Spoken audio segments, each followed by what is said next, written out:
You are listening to the Fly the W670 podcast, episode 67 of season number 3. The Cubs, missed opportunity. Don't forget to download. Don't forget to listen. Don't forget to review. Most importantly, don't forget to subscribe to the podcast. Follow on all the socials, Fly the W670, Twitter, Instagram, Facebook. Email us, flythew670 at gmail.com. Well, Crawly, that didn't go as well as we had hoped, but 2 out of 3 ain't bad. Yeah, Joe Madden would infamously talk about that meatloaf, and it really, in regards to it, if you do that all season long, winning 2 out of 3, you're going to be in good shape, which I think was Joe's point.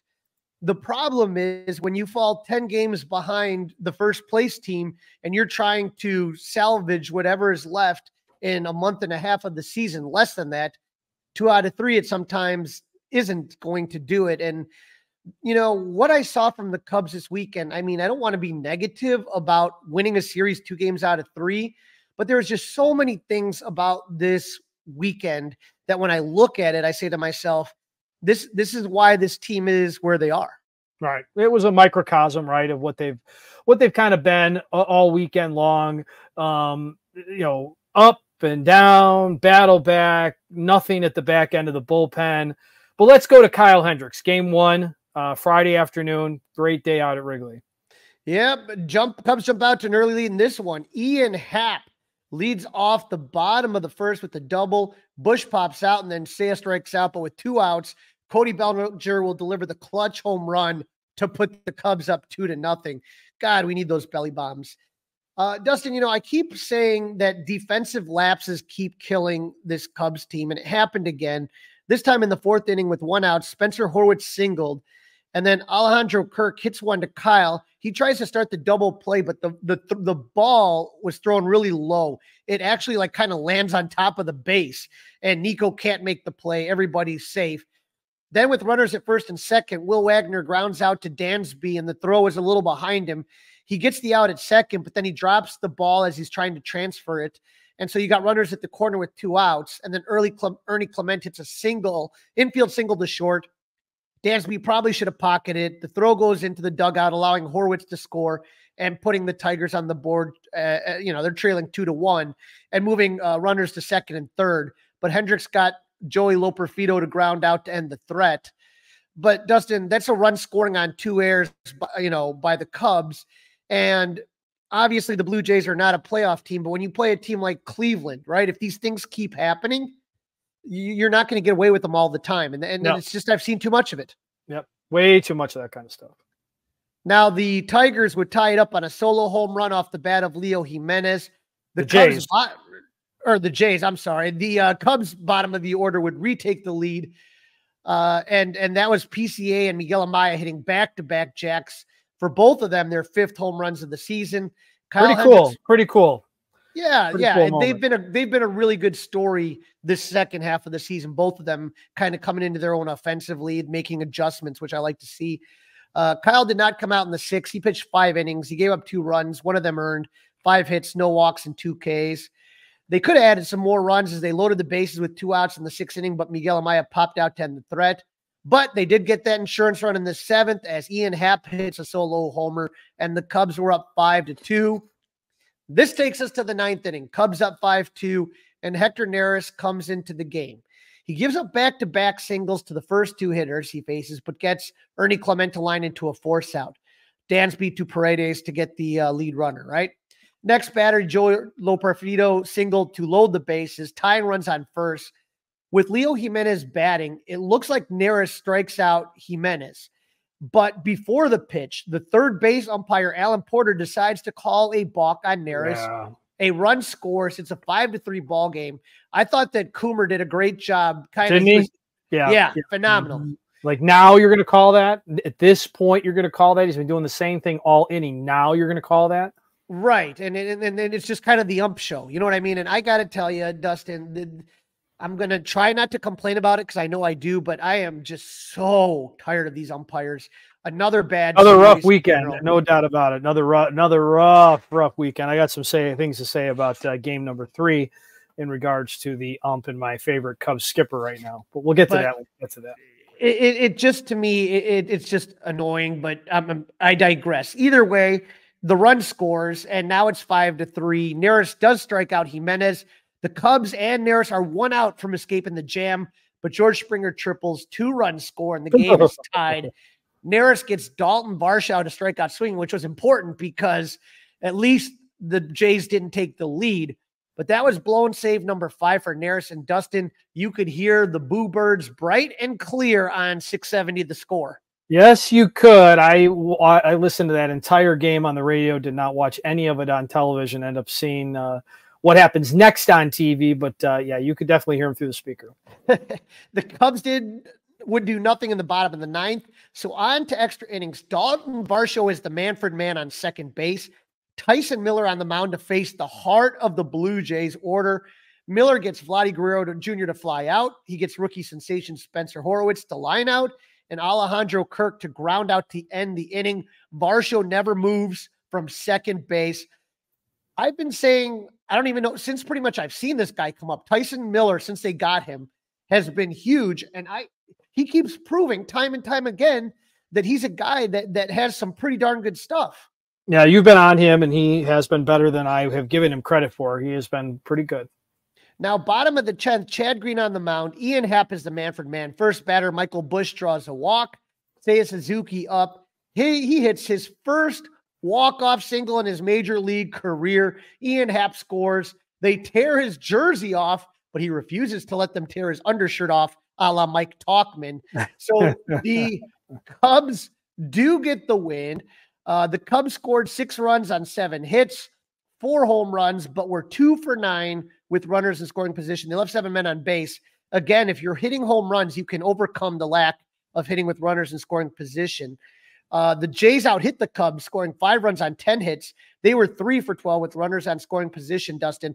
But obviously, the big conversation for Craig Counsell after the game had to do with Hector Neris. And you know, Dustin, guys are going to blow games. That's going to happen every now and then. Nobody's going to be perfect. Even the greatest closers are going to blow a game here or there. It's just the constant tightrope act that he is barely surviving. And so they asked, they asked Counsell afterwards about Hector Neris, and here is what the skipper had to say. You know, overall, Hector's been pitching very, very well. You know, he had a tough inning today. No question about it. You know, they had some good at-bats. They kind of jumped him, and they had some two-strike hits against him. But you just got to keep making pitches. I mean, you know, we can be upset that the game got tied. He had to make big pitches to get Varsho out and keep the game tied and give us a chance. You know, no one likes to give up runs. You know, Hector did today. He gave up the lead, but he kept it there, and we got the job done. And it's a win. And that's the big thing. It'd be great to pick how every win and make them beautiful, but a win's a win. Now, Dustin, I don't know where he gets he's been pitching really, really well. Can you see my eyes? Can you see my eyes rolling a podcast? Can you see my eyes? Wouldn't we all like to have a teacher or a boss like Craig Counsell? I mean, it's just, I've seen, you know, I know he has experience, etc., but give guys a chance. You have guys, and we'll see this in game 2, but you have guys that are pitching well. Give them the opportunity. The thing with Hector Neris is that it's never a clean inning. And never. we saw it with Cleveland, with Emmanuel Clase, and just 10 pitches in and out. Nobody, I mean, we're not asking for that. But can once a week, can we have a 1-2-3 inning? Can once a week the leadoff guy not get a hit? I mean, once, because it's just getting to be enough. And to say that, and I get it if you have nobody else that could do the job, if that was your only option. I just think there's other options, and he hasn't been willing to go that route. Maybe he knows something we don't. I don't know. We'll see what happens. But that gets kind of answered a little bit in game 2, Justin Steele versus Chris Bassett. First batters of the game, George Springer reaches on a fielding error, this time by Isaac Paredes. Ball hit in the dirt, had a lot of top spin, went off the top of Paredes' glove. Steele struck out Varsho, but walked Vlad Guerrero. Steele got Alejandro Kirk to ground to Michael Busch. They get the runner at second, but they don't get the double play. Again, this is just kind of defense is just not tight. I just don't see it. and Steele would get Ernie Clement to strike out to end the inning. But again, making your pitcher throw more pitches. They got to come out of the game earlier. You're just not third base does not seem solved yet, right? I mean, Paredes has been doesn't seem like it's a solved position. We'll see. I mean, I think he's played better than what Morel was doing, but again, low bar. Now, the first batter of the game, Ian Happ, hits a leadoff home run, his 22nd home run of the season, and the 7th home run from the leadoff spot in his career. Dustin, Marquee put up a graphic, and if you take a look at it right here on leadoff home runs, most leadoff home runs in the first inning since 1974. Ian Happ has 7. Brian McCray, who is our host at the Club 400 Kansas City trip, is next with 8. Rick Monday, 11. Dexter Fowler, 12. And first on that list is Alfonso Soriano. So, Ian's a few bops away from being in the top 3 all time for most leadoff home runs in the first inning. That's impressive for Soriano. Oh, yeah. Soriano, at that leadoff spot. Yeah, Soriano was one of those guys that could just go on a tear and in like a month hit like 4 or 5. And you just be like, oh, my God, that's just unbelievable. So, absolutely phenomenal. The next batter, Michael Busch, was robbed out of a hit by right fielder Addison Barger, but then Bassett would walk Seiya and Cody Bellinger. And so, Dustin, you got 1 out. You gave up the pitcher already gave up a home run, and now he barely, Michael Busch, he got robbed, and then he walks the next 2 batters, so he's on shaky ground. Runners at first and second. Isaac Paredes up. Counsel calls for a double seal, and Seiya's thrown out at third for the 2nd out of the inning. What are your thoughts on that one? A little too aggressive. Little too aggressive. Yep. Mm-hmm. I mean, I understand that the offense has been pretty flat, right? But based on what the pitcher you just went over, I think a little too aggressive at that point. Right. He gives up a home run, another ball that should have been extra bases, and 2 walks. Don't run into an out. But the 2nd inning, Dustin, saw 2 different rain delays, top of the 2nd and the bottom of the 2nd. 55 minutes of total delay. Craig Counsell decides to pull Justin Steele after the 2nd day delay. He only threw 36 pitches, so this one's going to the bullpen game for the Cubs. First out of the pen is Nate Pearson. He had a nice, easy 1-2-3 inning. Ran into trouble in the 4th. Pearson would give up a leadoff double to Vlad. He walked Alejandro Kirk, but he gets Ernie Clement to pop out before walking Will Wagner to load the bases. Dustin, I know that Pat Hughes loves using that phrase, that turning point moment of the game, but Pearson strikes out David Schneider with the bases loaded and 1 out, and that to me was a huge turning point moment of the game. Mm-hmm. And he got Stuart Barrows to fly out to end the threat, but to load the bases, 1 out and get out of it. I thought that was big for the youngster. So people forget that Pearson was a blue chip prospect, top prospect type guy, and it just wasn't working out. So hopefully, change of scenery sometimes makes a difference. Oh yeah, I'm a big believer in that. Yep. Bottom of the 5th, Dansby Swanson hits a leadoff single. PCA hits a bunt single. Miguel Amaya bunts to first base. Guerrero throws out Dansby at third. Ian Happ would strike out, but Michael Busch would triple to straightaway center. And it hit the bottom of the basket and kind of bounced out, if you're wondering how the hell Michael Busch got a triple. But PCA and Amaya score, and the Cubs are up 3-0. Talking about Michael Busch, Dustin, he has 41 extra base hits. And so this is again, Marquee, most extra base hits by a Cubs rookie since 2000. Patrick Wisdom, 41. And I know you would argue he wasn't really a rookie. Busch, 41. So he's tied there. Addison Russell next with 43. Tyler Colvin remember that was one heck of a run. He had 43. Ian Happ, 44. Giovanni Soto, rookie of the year. That's surprising. Yeah. 60. He had the rookie of the year season. I mean, he looked like he was going to be the next big thing. And then Christopher Bryant had 62. Chris Bryant. So you got who's that? The guy who just went on the IL again. Yeah. The Gold Glove of IL. And so the question is, I think he's going to catch Colvin and Russell and Happ. I don't know if he's going to catch Soto, but that's going to be, again, to be top 3 most extra base hits since 2000. That's a pretty impressive number for Michael Busch to hit. Pretty impressive, yes. Mm-hmm. So whatever happens, we'll see there. But the Cubs bullpen's rolling. After Steele pitched 2 scoreless innings, Pearson threw 2 scoreless. Tyson Miller and Julie Merriweather each threw 1 scoreless inning. Drew Smiley came into the game in the 7th, gave up a single to Stuart Pereira, got Addison Barger to fly out. but then gave up a single to George Springer to put runners at the corners with 1 out. Dalton Varsho executed a perfect bunt single to score Barrero, and Toronto was on the board, trailing the Cubs 3-1. Council had seen enough of Smiley. Porter Hodge into the game. 2 on, 1 out. Porter on the mound, and the Jays try to execute a double steal. Springer is thrown out at third by Miguel Amaya for the second out of the inning. Hodge gets Fladito to fly out to end the threat. Dustin, kind of similar thing. You know, I know that the Cubs' reputation, their catching reputation, isn't very good.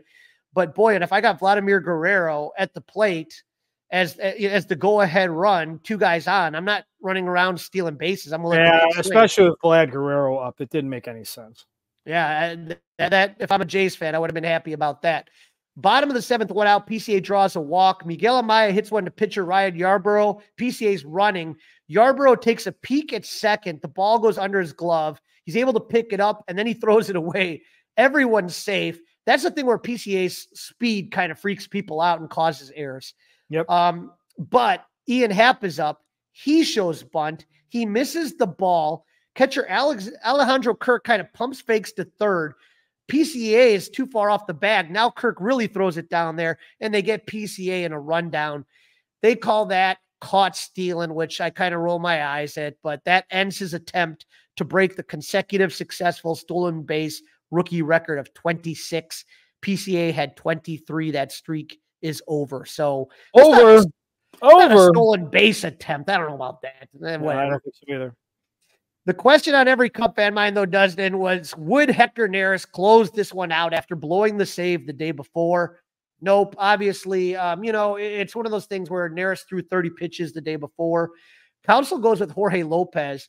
And, you know, the Cubs picked him up off the scrap heap. And when we talk about it, it's really an interesting segment with Tony Andracki next.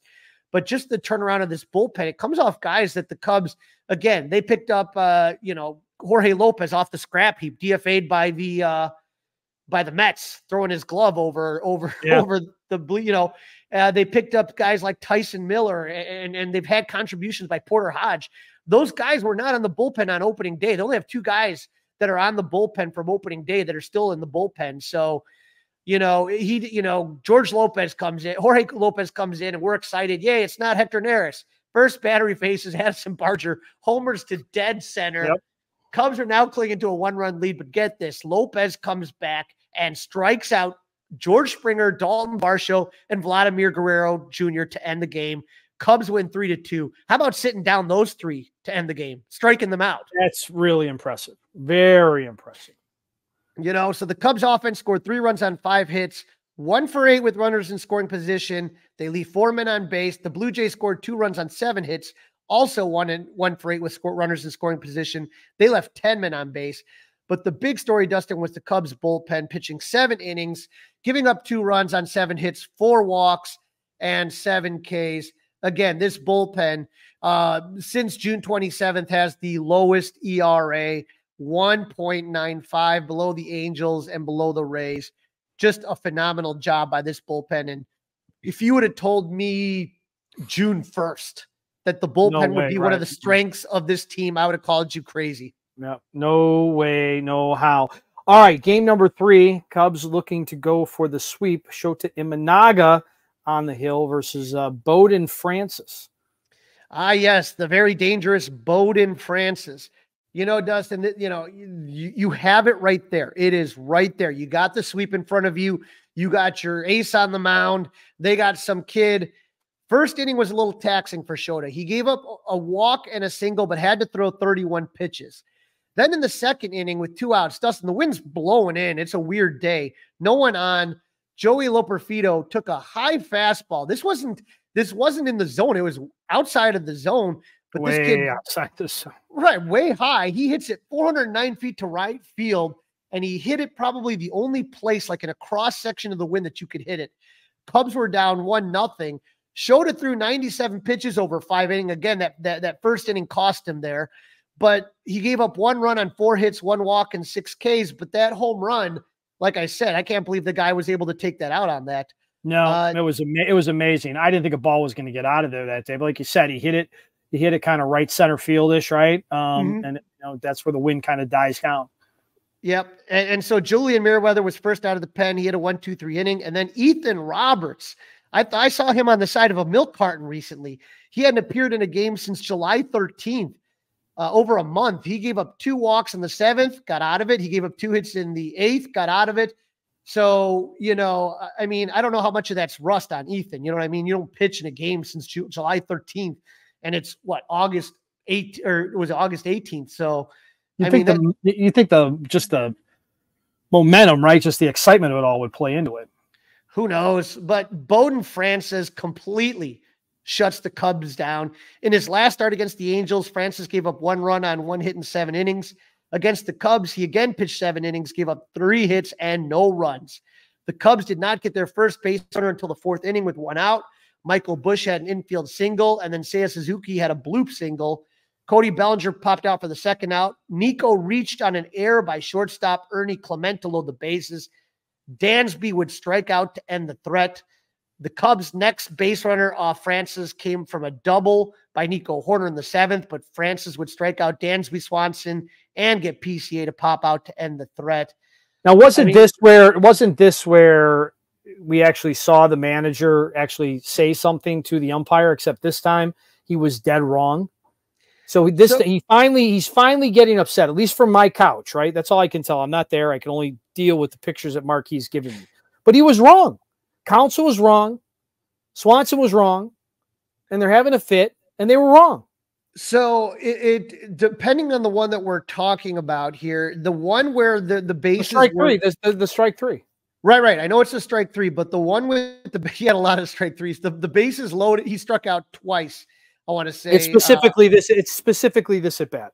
So the at bat that I'm talking about there, right, is the one where the bases are loaded, the error happens, and what Dansby talked about later is that it was actually the strike 1 pitch that it was a really bad call. That was a really bad call. I'll agree. That puts him on tilt. That puts him on tilt. So now I feel like he's going to swing at everything. I get it. I think that when he's complaining afterwards, it's not the strike 3 call. It was that one that kind of put him on tilt, that got him all frustrated. All right. As opposed to arguing the strike 3 I'm call. talking about the manager finally chirping, because then they went over and he was chirping. Now, maybe he was also chirping about the first pitch, but it sure looked like it was the last pitch. Because the first 2 umpires were god-awful. Rated god awful. Jim Wolf didn't have it, but that's a rating. That's a rating now. God awful. It's a rating. God awful.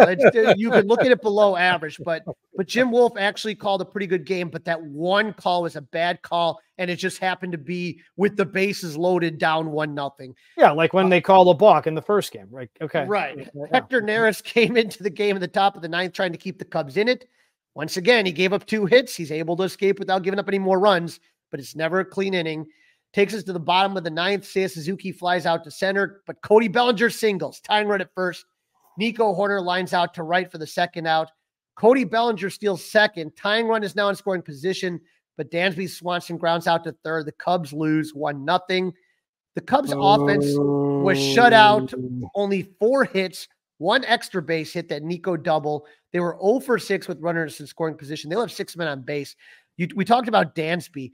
Like 3 times he left runners in scoring position. 4th inning, he's called out on strikes with the bases loaded and 2 outs. That's what we were just talking about. Called out on strikes after Nico Horner's double in the 7th.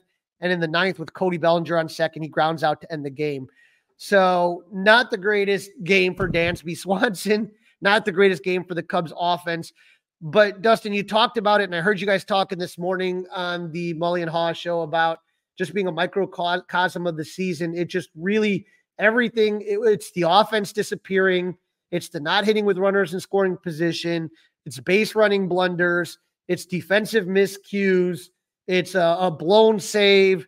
All of these things, and bad umpiring. All of these things. And again, I should be happy the Cubs won the series. But this is against a team that's not that great. If you really think you're a contender, you should be beating these teams. You should be, again. And doing it comfortably. And just looking better doing it. And it's just like nothing I see from this team gives me faith that they can sit there and go on a prolonged run that these players keep talking about. You are listening to the Fly the W670 podcast, season 3, episode 67, Cubs Missed Opportunity. Don't forget to listen, download, review, subscribe to the Fly the W podcast. Leave us a 5-star review. You can email us, flythew670gmail.com. And don't forget, you can watch us on the 670 The Score YouTube page. In this segment, Crawly is talking to Marquee Sports' Tony Andracki about the Seiya strike zone, the Cubs resurgent bullpen, and some fun auction items from the Players' Weekend. Joining me now on the Fly the W podcast, we're happy to have back our friend Tony Andracki. You see his work on the Marquee Network. Tony, how you doing? Doing great. How are you doing? We could have done better with one more win, but it was, you and I were talking earlier. It was an interesting series and interesting time out at the old ballpark. Yeah, no, it was cool. I always like when these teams, that with the new schedule, the interleague games happen. Basically, a team like the Blue Jays, every other year, we're going to see them at Wrigley Field. They're the Twins or Angels or Rangers or whatever, these teams that we just don't see that often. So it's pretty cool to see when like the fans travel. I saw a ton of Blue Jays jerseys. I even saw a Davis Schneider jersey, which I thought was pretty funny. He's a solid player, but last year was his first year in Toronto and not playing a whole lot this year. So I thought that was kind of an interesting one. Saw a ton of Vlad Jr. jerseys. Just in general, a bunch of Blue Jays jerseys. There were a lot of fans cheering when Blue Jays did well, but there was a buzz around the ballpark for sure. Yeah, it's fun. And for someone like me, like when I look at the schedule, what trips am I going to make next year to other ballparks? So, I mean, in that regard, I think that the playing all 30 teams looks kind of interesting. Another thing was interesting that I did read your article, and for people that are interested, they go to marqueesportsnetwork.com/Cubs. And I always kind of see what you guys got going on here. And you had an interesting article about a theory that might help Seiya Suzuki. Tell our listeners a little bit about what that article was about. Yeah, so it's a theory that actually comes from Todd Helton, of all people, which is really interesting.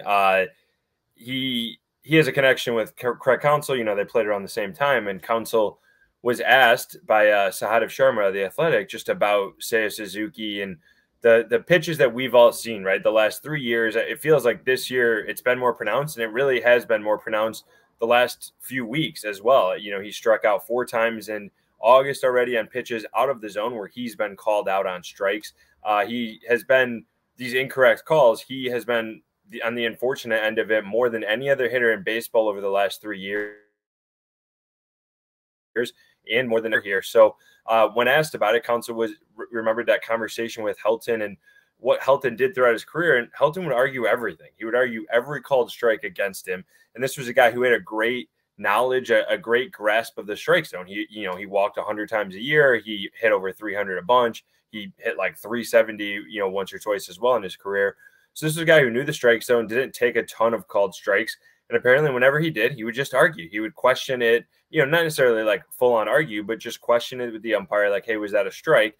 And that's something that Counsell said, may actually work because it wears down the human being, because we still have humans umpiring games and calling balls and strikes. And there will be robots eventually. I don't know when that will happen. And they'll get it right, every time, just about every time, whatever it plays out. But right now humans make mistakes, and they have their biases, their prejudices, whatever it is. And, they may just be annoyed at a guy consistently questioning their strike call, and eventually just kind of get worn down and, be like, all right, fine, it's a ball, whatever it is. I don't know how likely that is. It's hard to prove, of course, which Counsell even admitted, but I think it's kind of a fun anecdote. Obviously, it's a frustrating situation for sure for the Cubs, for Seiya Suzuki. I just don't see Seiya being the guy that suddenly starts questioning every strike call against him to the umpire. He's a polite guy, and that's just not really like in his personality, I don't think. Right. And the thing when I was reading the article and I was kind of thinking through it, I was like, okay, a couple things. Number one, he comes from a different country. So the argument with an umpire, how much of that gets lost in translation, what he wants to say in the moment.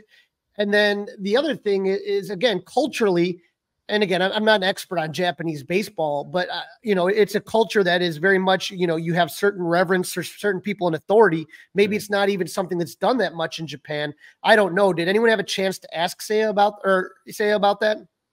No, not since Craig has talked about it. And yeah, it definitely does not seem like something Seiya would do, whether because of, the respect part of the culture of Japanese players or just in general. I mean, he's not one that we see argue often or stir the pot or any of that kind of stuff. Forget the language barrier thing. It's just a simple fact of like, that's not who he is. That doesn't seem like who Shota Emanage would be as well. He's a guy who, even when pitches have gone against Shota, like we saw in Cleveland just a few days ago, last week against Noel, where there's a pitch that should have got them out of the inning, ends up not, leads to 4 runs. They lose that game. We've seen it happen. But Shota didn't blame the umpires, didn't even pull a no comment. He just said, I think that's part of the beauty of baseball is that there are borderline calls that sometimes go for you or sometimes go against you. And so I think guys Seiya and Shota, maybe it is because they're coming from Japan. Maybe it's just who they are as people. I don't see them, arguing, questioning a lot of these calls and fighting back in that way. That being said, like maybe this randomness that's kind of happening with Seiya at the plate with these strike 3 calls, maybe it just changes by virtue of like the umpires start making better calls and his unluckiness in that area starts becoming a little bit more lucky. I'm not sure. I guess for fans, there's a lot of frustration. Like, okay, well, maybe Craig Counsell needs to come out. And again, don't get yourself thrown out or something, but at least maybe start barking a little bit more than I guess we see or arguing certain things. Cause Jim Deshaies, and I know our friend Joe Johnson over at Obvious Shirt already has a shirt with the box with the ball outside, says egregious on it. Some of these calls are egregious. And yeah. It gets to the point where, if Seiya Suzuki doesn't feel comfortable, well then, Craig, have your players back, get out there, do some chirping, some barking, somebody do something. Yeah, I totally get that. I see where fans are coming from that, but that is a pretty antiquated and outdated like thought process. It's something that I think in like the 90s was a little more prevalent, maybe in the 2000s. We all remember like Lou Piniella, kicking dirt, throwing a base, all that kind of stuff. Or was it Ozzie Guillen in Crosstown kicking Giovanni Soto's mask, or Bobby Cox getting thrown out like every other week throughout his managerial career? But that's just not the case anymore. And there are definitely less arguments and ejections with replay coming into play here now too. But also when it comes to ball strikes, it's a very, very, very difficult thing for a manager, a coach, anybody in the dugout to be complaining about, because the only thing you can truly tell is high-low. And for like the Cubs perspective at home, when Seiya is a right-handed batter and you're behind him, you can't really tell high-low. You just can't from where you're at. Maybe you can see it on the video board or anything else. But that's also pretty difficult to do. And guys aren't watching the video board. They're watching the play live when it happens. So umpires know that too. So they know that, from the side, you can't accurately tell if that pitch is out, if that's in. You can just go based off of your hitter's reaction. And, we haven't seen Seiya react a ton in this. But also, like, I just don't think it does any good for Counsell to go out there and argue about this, because it will get him thrown out. And, I don't think it's going to help his team. In fact, it may potentially hurt it if we go back to just the simple fact of like wearing down an umpire. You can kind of turn umpires against you still because they are human. And if you, go out and complain and moan about all of these strike calls when you clearly cannot see it from where you're at, you can look at it and replay. You can go talk in between innings. You can have a conversation between games, before games, whatever. But I think it's a really difficult thing to navigate. And I think getting thrown out just to get thrown out or whatever, it doesn't make much sense. And as for that, like, have your players back thing, I mean, I've never heard anything. I've never seen anything, whether it's Russ, certainly Counsell now, where the players don't feel like he has their back. I think he is chirping. He is making comments from the sideline. To go out and be like demonstrative isn't really in his personality, but also I just don't think it actually doesn't net you anywhere. It doesn't get you anything or help you in a situation like this, I don't believe. Now, in another one of your articles on Marquee, you were talking about the bullpen, and boy, oh boy, at the beginning of the season, it really was truly one of the weaknesses of this Cubs team, but lately it's been a strength. You guys had this up the other day, lowest bullpen ERA since June 27th. I mean, it has just been phenomenal, this turnaround. And what do you think that's attributed to as far as their success now? Yeah, it's been one of the more interesting storylines of this season, I think, for sure. And I think when I look at it, it's like it's the guys they've picked up off the scrap heap. It's Tyson Miller, who they acquired in May in the spring in a really kind of under the radar move. They traded Jake Slaughter to the Mariners. The Mariners had DFA'd him, which he had been pitching well for Seattle, and it seemed like kind of a surprise move, but it was just a numbers crunch on their roster. They get rid of Tyson Miller, the Cubs pick him up, and he's been incredible. He's been a very, very good pitcher for them for like 3 months now. Jorge Lopez has been around for about 2 months, and we all know what happened with him in New York with the Mets. He ended up getting released by the Mets, signs on with the Cubs. There's a minor league deal, ends up pitching pretty well, comes up, to the big leagues and is doing great, and just got a save the other night on Saturday evening. So, I think those two guys are a huge factor. And then it's from within. Like Porter Hodge was just put in the 40-man in the fall in November. Nobody thought that he would, it's not a surprise that he was up this year, but even when he did come up in May, even Counsell admitted, like, this feels early for him. It's just because he was already on the 40-man. They needed a guy, a healthy arm down there in the bullpen because so many injuries were happening at a time.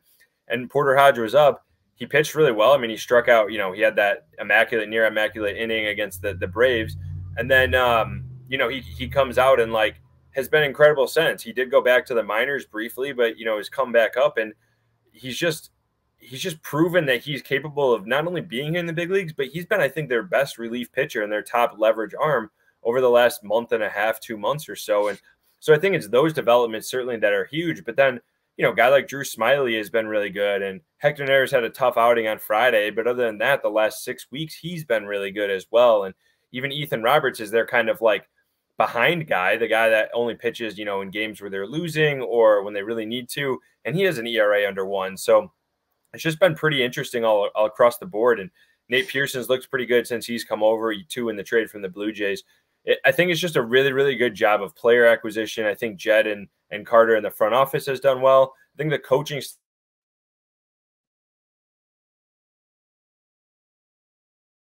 staff deserves a ton of credit to get guys out. And, yeah, the players have just gone out and performed. And I didn't see this coming, I'll be honest. I didn't think that with all the injuries that we had and saw, from this team, that, like, this is where the bullpen would be at. I didn't see it coming. I got to ask it just because you brought it up, and I know a lot of Cub fans are wondering. We did see Jorge Lopez go for the save on Saturday. Now, obviously, Hector Neris has a ton of experience in the closer's role, a lot more than everybody else on the team. But it always seems like with Hector, there's always a lot of traffic. He gets out of it a lot of times, but the traffic's there. Did you see Saturday as a potential opportunity of Craig Counsell maybe trying out to see how Jorge would do in that role? No, I didn't. I think it was just a simple matter of Neris throwing 30-something pitches on Friday. And we've seen this before. It was against the Giants, I think, that Neris blew the save a couple months ago, 2 months ago, whatever it was. And then, the next night, Counsell tinkered a little bit, and had – I can't remember who got the saves. Oh, I think Colton Brewer got a save either the next day or 2 days later when Neris was down. So, I think that I wouldn't say that Neris is out of the 9th inning role. I think on Saturday it was just more of Lopez being available. Neris was not, Counsell admitted after the game that Neris wanted to pitch and that he wasn't fully down. If they went to extras, if they needed him, he could have pitched. But, Counsell wanted to stay away from him. I think that's more of what it is. Neris pitched today in the 9th. They were down, of course. They lost 1-0. But I still see him as the closer for this team. I wouldn't be surprised, though, if we see more outings like we saw on Friday. If they do mix things up a little bit, maybe it is Lopez who has experience. Maybe it's, if there's a big left-handed pocket, if it's a guy like Drew Smyly, maybe Porter Hodge gets the opportunities. I don't quite know how it's exactly going to play out, but I do agree with you. I mean, watching Neris pitch some of these save situations has been really intense. I mean, Friday, you have a 3-run lead. It should be the easiest save as a closer. And, luckily for the Cubs, he got out of that without giving up the lead. But that's a really tough one when you have a 3-run lead in a very important game coming off a sweep and you blow a 3-run save like that. I feel like that carries a little bit more weight than, if it's just in the middle of a win streak, you blow a one-run save, whatever it may be. So I don't think there's something imminent, but I wouldn't be surprised if more struggles come and there is a 9th inning change for the Cubs. I think that this weekend was really, a lot of great stuff was happening around Wrigley Field. There was Cubs for a Cure. And I know Marquee did a great job of covering all the different angles of the Stand Up for Cancer on Saturday and the Cub for a Cure. You guys, I saw it was, I think Taylor McGregor had an interview with with John Lester. Jamison Tyone was talking about his experiences. And of course, we all got the great news about Ryan Sandberg. One of the things that people can do if they're interested in helping raise money is that over at cubs.com/auctions, it's really awesome. They have these great cleats that they're putting up for sale. You talked to a couple of players about their different cleats designs. How much fun did they have with this? I think they had a lot of fun. It was a cool opportunity to be able to display some of their personality with the cleats and the bats from Players Weekend. And, just to also, like you were mentioning, the Cubs for a Cure aspect as well. So able to auction a lot of these things off. I think it's really cool. What I thought was most interesting was like Patrick Wisdom. Wine is a big hobby of his, and coffee is a big hobby of Jamison Tyone. And each of them had their shoes dipped in wine for Wisdom and coffee for Tyone. Like their cleats actually dipped in it. So I thought that was pretty cool.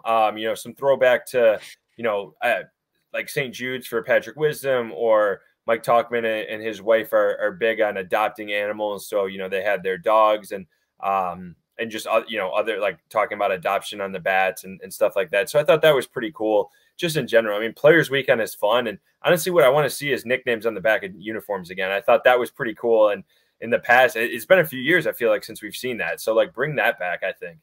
Yeah, I think I remember they did that in, what was it? It was like 2021, right around there, in 2019, 2021. And then they had that weird whitish one, that white on white that kind of didn't look as good. But yeah, the jerseys on the back of the nickname were definitely missing. But I'm looking at some of these, like I said, some of these shoes, and the designs, like you said, are just absolutely incredible. And Patrick Wisdom on the end of his shoelaces even has a little bit of cork on them. So I just thought that was a nice touch.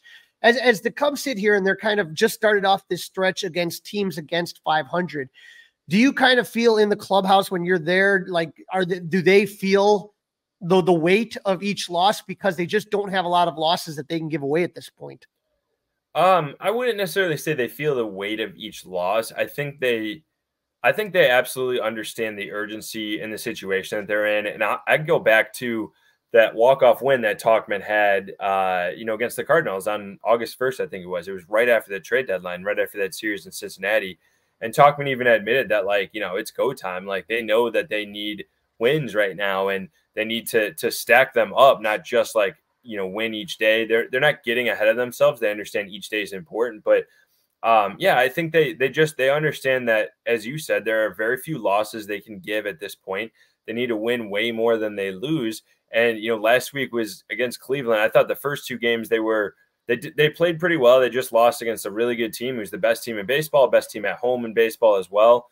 And then Wednesday's game just wasn't very good. It certainly just wasn't a great output. The loss today, you give up one run, you feel like you're pretty confident in winning. And obviously that didn't happen today. The offense evaporated. They're like pressing or feeling the weight of these losses, but they absolutely understand the situation they're in. And they have to take advantage of this schedule for sure. Like it's really hard to sweep a team, even a team below 500, even a team like the Blue Jays or Tigers who sold off some pieces. It's really, really hard to sweep these teams, but the Cubs have to pull off, I'd say, a couple of sweeps if they're actually going to get back into the swing of things here. 100% agree. Tony, we appreciate you jumping on. Where can our listeners find your work, and where are you located on the socials?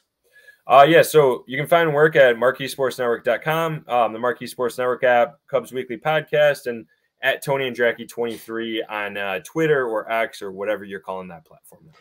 Absolutely great stuff coming out, Tony, and thanks for jumping on. No problem. Thanks for having me, man.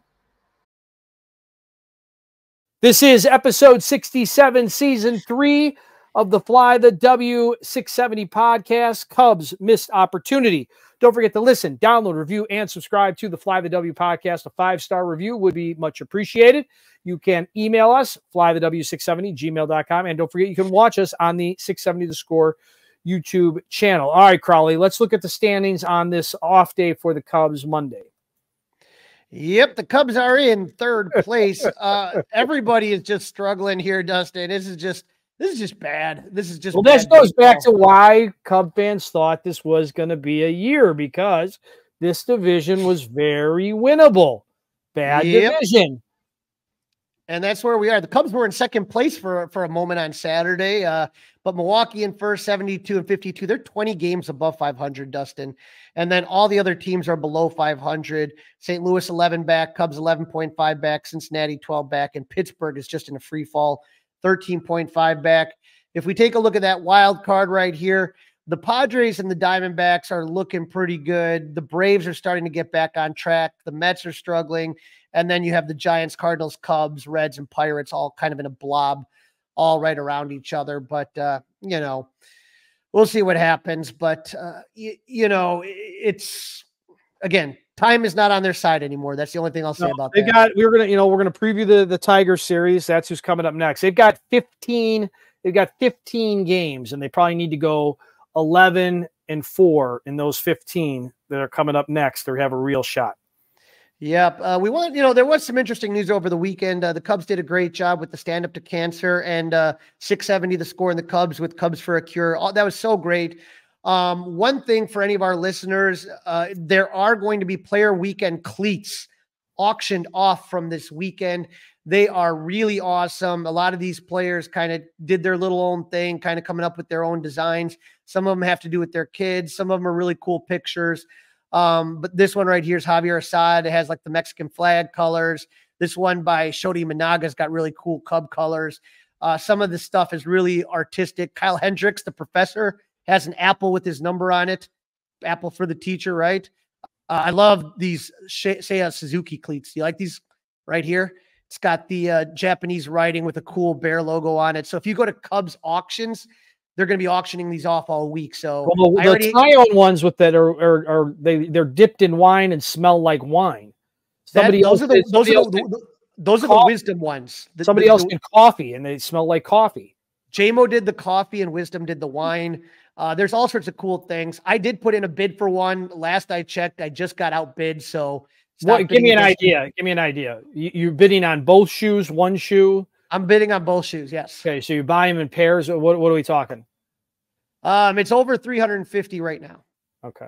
So I got a limit. I'm not going to reveal it on air, but I'm hoping to win these shoes. But I'll let everybody know after the auction's over what happens if I can just remember. I'm in the hunt. How about that? I'm in the hunt. Right. Is that what they say? Yeah, in the hunt. All right. So game number 3, Isaac Paredes was a late scratch because of some discomfort in the right shoulder. Eventually, Paredes ends up batting in that game on Sunday afternoon, a pinch hit role, and he's not been a very good pinch hitter. Right. So what Counsell said is he had some discomfort while throwing during his pregame routine, so they didn't want him throwing a whole bunch. So they did have him if he needed. I don't know if I would have done that move. Also, Jordan Wicks threw a bullpen session in front of the Cubs staff. So sometimes guys that are in their rehabilitation, they'll come and throw in front of everybody. Tommy Hotovy and the trainer and Craig Counsell. And so he's going back to Iowa to start on Tuesday, and they think maybe 2 more starts and look at possibly bringing him back to the Cubs. Very interesting. Very interesting. All right, Cubs, Tigers, Tuesday, Wednesday, Thursday for this one. Yep, the Tigers finished with a record of 78-84 last season, good for second place in the god-awful AL Central last year, but they did not make the playoffs for the 9th straight season. Cubs took 2 out of 3 last year from the Tigers in Detroit, winning game 1, 7-6, walk-off win on that, before losing game 2, 8-6. They won the rubber game of the series 6-4.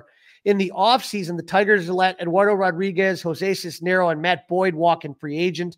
See, Miguel Cabrera retired. The Tigers signed pitchers Kenta Maeda and Jack Flaherty, outfielder Matt Canna, and bullpen pieces Andrew Chafin, former Cub, and Shelby Miller. They also added former White Sox broadcaster Jason Benetti. But Dustin, it's been another rough season for the Tigers. Will that matter what the result is on the field?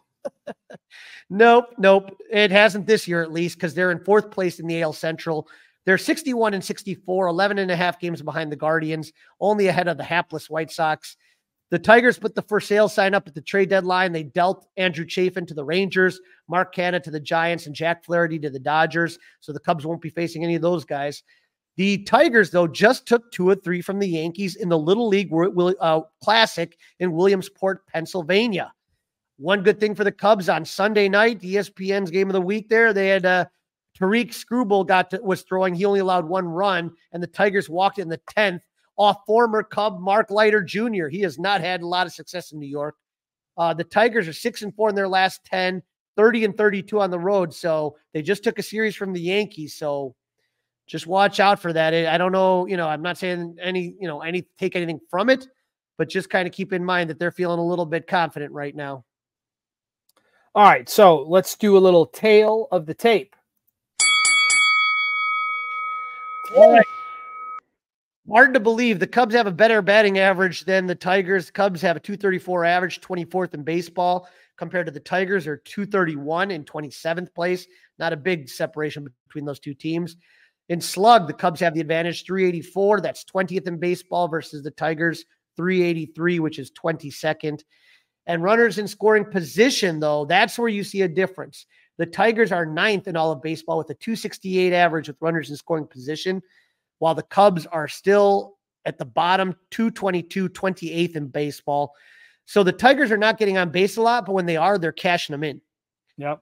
As far as starting pitching, Dustin, this one goes to the Tigers, 377, fourth best ERA among starting pitchers in baseball, while the Cubs are at 379, sixth. Reliever ERA, the Cubs are 362 in baseball, makes them sixth. Now they're sixth, Dustin.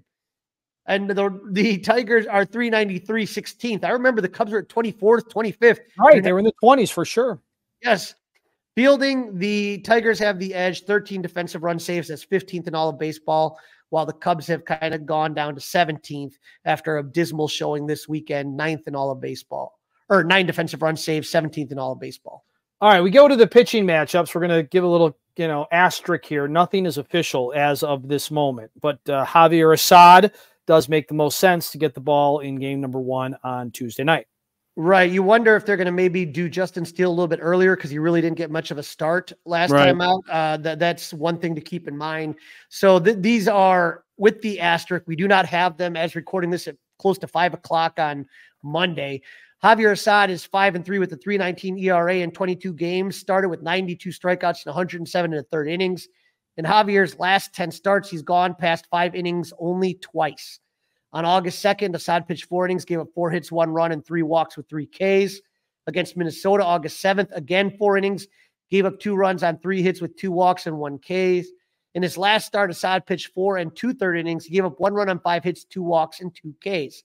Like we've been talking about, he always has a lot of traffic. He doesn't give up a lot of runs. And Dustin, I think you were kind of asking about this stat the last time we podcasted.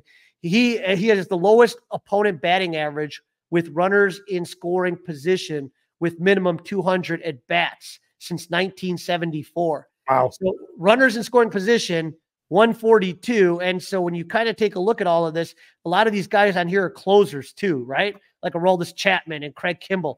It's not something you normally see out of starters. It just doesn't work. But that combination of having a lot of traffic and a lot of high stress innings means he just doesn't go deep. Mm-hmm. Assad has only pitched in 1 game in his career versus the Tigers. He didn't factor in this decision, gave up 2 runs in 4 innings. Matt Bierling is the only Tiger who has more than 3 at-bats versus Assad, and he is 0 for 5 against him. Bo Brisky is a 26-year-old right-hander with a record of 1-2 with a 4.43 ERA in 28 games, but only 4 of those were starts. He has 47 strikeouts in 42 2/3 innings. Brisky has mostly pitched out of the bullpen this season. He has 2 starts in July and has started back-to-back for the first time in his last 2 outings. But his last outing, he was more like an opener. On August 9th against the Giants, he pitched 3 scoreless innings and didn't give up a hit. In his last start against Seattle, he only pitched an inning and a third, giving up no runs and 2 hits. Brisky has faced the Cubs twice, both times in relief. He's 0-2 with a 9 ERA. The only hitter that has faced Brisky more than 3 times is Cody Bellinger, who's 0 for 4. Brisky features a 4-seamer, a fastball, a changeup, a slider, and a sinker. Game number 2. This will be Wednesday night. Looks like Jamison Tyone should throw. Yep, Jamison Tyone versus Kenta Maeda. Tyone is 8-7 with 3.62 ERA and 21 games started with 96 strikeouts and 121 2/3 innings pitched. Tyone was having a good season, but has struggled a bit since his name was mentioned in trade talks. 3 of his last 4 starts were not quality starts. 2 starts ago against the White Sox, he gave up 5 runs on 9 hits in 5 innings. In his last start against Cleveland, he gave up 4 runs on 5 hits in 6 innings. J-Mo's 2-1 lifetime in 5 starts against the Tigers with a 4.91 ERA. Most of the Tigers don't have more than 4 at-bats against J-Mo. The only one who does, former Cub Javi Baez, who is 12 for 21 with 4 doubles and 2 home runs against Tyone. Dustin, this is going to be the first time that Javi Baez is back at Wrigley Field since he was traded. He's batting 185. 185, Javi Baez. John Heyman said he's on the verge of playing himself out of the league. I'm actually going to be at the game Tuesday night. I could not miss Javi's return to Wrigley Field. So if you're watching on my Twitter at Crawly's Cubs, I will be posting some content. I'm interested if they're going to have a tribute video or what they're going to do, how fans are going to react. And you have one, don't you? It's his first game back. You got to have the tribute. Right. And I'm very curious to see how Javi does at Wrigley Field. You've mentioned it has been absolutely horrendous. I mean, it couldn't have gone any worse as far as for Javi Baez. It didn't work out as a Met, and he's been worse as a Tiger. Right. It's just been a disaster in every which way, shape, or form. So we'll see what happens. Kenta Maeda is 36-year-old righty, signed in the Tigers at the offseason. He's 2-5 with a 6.18 ERA in 22 games. 16 of those starts with 71 strikeouts and 90 1/3 innings. He struggled most of the season after getting shelled by the Twins on July 4th. He spent the rest of the month in the bullpen. This is his first start since July 4th. In his last appearance on August 15th, he pitched 5 2/3 innings against the Mariners. He gave up no runs on 1 hit. Maeda's 1-1 lifetime against the Cubs in 3 starts with a 5.52 ERA. The only Cub hitter with more than 4 at-bats against Maeda is Isaac Paredes, who's 1 for 8 against him. Maeda features a split finger, a slider, and a 4-seam fastball. All right, then we've got the day game. Right now it says it's Kyle Hendricks' afternoon game at Wrigley Field on Thursday. Yep, Kyle Hendricks going against left-hander Brant Herter, 120. Hendricks is 3-10 this season with a 6.35 ERA in 22 games, 17 of those starts, 67 strikeouts in 96 1/3 innings. Because of the off days, Cubs skipped 2 of Kyle's starts, but he pitched well against the Blue Jays on Friday, going 5 innings, giving up 1 run on 5 hits with no walks and 2 Ks. And we talked about that run coming on some sloppy defense. It wasn't like he gave up a home run or anything. Kyle's 1-1 lifetime against the Tigers in 3 starts with a 2.70 ERA. Dustin, how about this? None of the current Tigers hitters have faced Kyle Hendricks before. I was surprised by that. That's usually a good thing, right? Yeah, it's just what are the odds of that? But, usually with all the moves and guys going from one team to another, you figure that somebody would have faced Kyle.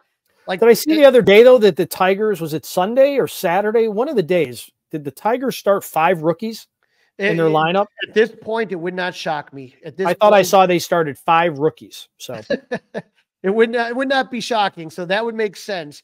Brant Herter is a 2021 draft pick of the Tigers. He's a 25-year-old lefty who was called up from the Tigers AAA affiliate on August 4th.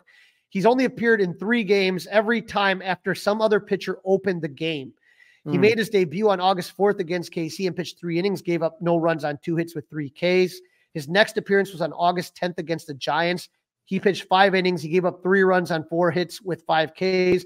His last appearance was on Friday versus the Yankees. He went 6 innings, did not start, but he went 6 innings, gave up 2 runs, 4 hits, and 5 Ks. No Cubs have any at-bats against Herter, who features a sinker, sweeper, and changeup. We will see if he's the actual starter or if he takes the majority of the innings on Thursday. Who's hot? Who's not? Cubs, Ian Happ, red hot. The rest of the team, not so much. Dustin, this is bad. Now we're talking, this is the last 7 games. That was the Cleveland series and the Tigers series, or the Blue Jays series. Blue Jays, yeah. Ian Happ is 5 for 19, slashing 263, 333, 632 slug. He's got 2 home runs and 2 RBIs, but their hottest hitter has a 263 average right now. The next hottest hitter, Cody Bellinger, who's 4 for 18, 222 hitter. I mean, all these guys, PCA, Patrick Wisdom, Seiya Suzuki, Miguel Amaya, Michael Busch, Dansby Swanson, Isaac Paredes, all of them are hitting below 200 in the last week. They're just like Javi. They're just like Javi Baez. Yeah. Yeah, this is a team-wide slump, and this is what scares you about this team. Right. As far as Detroit, again, a lot of names that you you probably couldn't pick them out of a lineup here, right? But they got never heard of these guys. Second baseman, Colt Keith. He is 7 for his last 19 with an RBI, 368, 421. Never trust a guy with a first name as a last name. Justin Henry Mallory. How about that one? He's 5 for his last 16, 313, 353, 375. They got a lot of guys, though, hitting around 300 over the last week, so they're getting a little bit hot. As far as the knots are concerned, you can take a look at center fielder Matt Vierling. He's 4 for his last 19, 211, 250, 253. And then their first baseman, Bly Mardris, is 3 for his last 15 with 2 RBIs. But, you know, as far as, you know, the Tigers go, this is going to be an interesting series, Dustin, for me. All right. It's a whole lot of yuck. Okay. There's a whole lot of yuck going on right here, but the Tigers are clearly in a rebuild mode yet again. They are clearly bringing up their young players yet again. So this is where the Cubs must, Crawly, they must take advantage of this. I am saying they are going to sweep. I don't know how, but my prediction is the Cubs are going to sweep the Tigers and keep us engaged. Wow. Wow. You're going with a sweep. That is impressive. You know, Dustin, the one thing I did look at, and I looked at this very carefully, you know, with the Tigers being a little bit hot and the Cubs offense not. God, and you got a bunch of guys that just haven't thrown a lot. These aren't, you know, guys that the Cubs have really seen. I don't like this, to be honest with you. I'm going to go with a very shaky Cubs take 2 out of 3, but I have a feeling I'm going to walk away with this. I could very much see this being the Cubs lose 2 out of 3 as much as I see them take 2 out of 3. I think if the Cubs take 2 out of 3, it's similar to the Blue Jays series where they get out of it by the skin of their teeth. Well, that's a wrap. Don't forget to listen, download, review, and subscribe to the Fly the W podcast. Follow on all the socials, Fly the W Facebook, Instagram. Of course, we're on Twitter. You can email us, flythew670gmail.com, and you can watch us by subscribing to the 670 The Score YouTube channel. God bless you, Crawly. Tuesday or Wednesday, Crawly? Which night are you going? Tuesday night, Wednesday night? I'm going Tuesday night to see the return of Javi Baez. All right, we'll see if Crawly. Don't boo him. Remember, don't boo him because then he gets upset and he does well. He did that against the White Sox. Cub fans went and booed Baez at 35th and Shields, and he had a good series. So don't boo Javi. Just ignore him. He doesn't play well when nothing's happening, when there's no crowd noise. Anyway, Crawly, enjoy the games. Welcome back to school. First full week coming up for you, and we will get back together at some point on Thursday, probably. 100%, and it will hopefully, like I said, I'm hoping that the Cubs prove me wrong. I'd love to see a sweep. I'm going out there to see El Mago, to see the Northsiders win. Go Cubs! Hey guys, it's Crawly. Thanks for watching. If you enjoyed this video, please don't forget to give it a thumbs up and subscribe to our channel for more content like this. If you want to see more of our videos, be sure to check out our playlist and let us know what you think in the comments below. Also, don't forget to follow us on social media to stay up to date with our latest episodes. Links are in the description. Thanks again for watching, and we'll see you in the next video. Go Cubs!